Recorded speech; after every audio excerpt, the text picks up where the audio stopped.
ហេតុអ្វីនៅក្នុងសាសនាអ៊ីស្លាមព្រះជាម្ចាស់គ្មានរូបចម្លាក់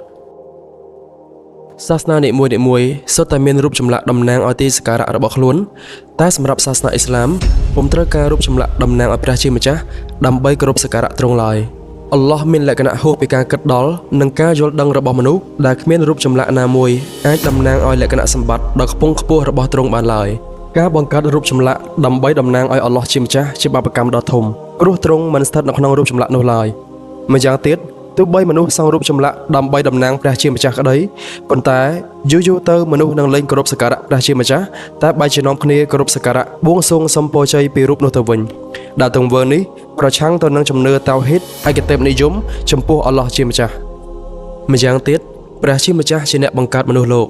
ទ្រង់ពុំមែនជាអ្វីដែលមនុស្សបង្កើតឡើងដើម្បីគោរពនោះទេដោយទ្រង់មានបន្ទូលថាពិតណាស់អ្វីដែលពួកអ្នកគោរពសក្ការៈក្រៅពីអល់ឡោះនោះគ្រាន់តែជារូបសំណាកហើយពួកអ្នកសាងវាគ្រាន់តែជាការបោកប្រាស់ប៉ុណ្ណោះពិតណាស់ព្រះនានាដែលពួកអ្នកកំពុងគោរពសក្ការៈក្រៅពីអល់ឡោះពួកវាមិនអាចផ្ដល់លាភសក្ការៈដល់ពួកអ្នកបានទេហេតុនេះចូលពួកអ្នកស្វែងរកលាភសក្ការៈពីអល់ឡោះជាម្ចាស់ត្រូវគោរពសក្ការៈនិងត្រូវដឹងគុណចំពោះទ្រង់តែមួយគត់ដែលពួកអ្នកត្រូវវិលត្រឡប់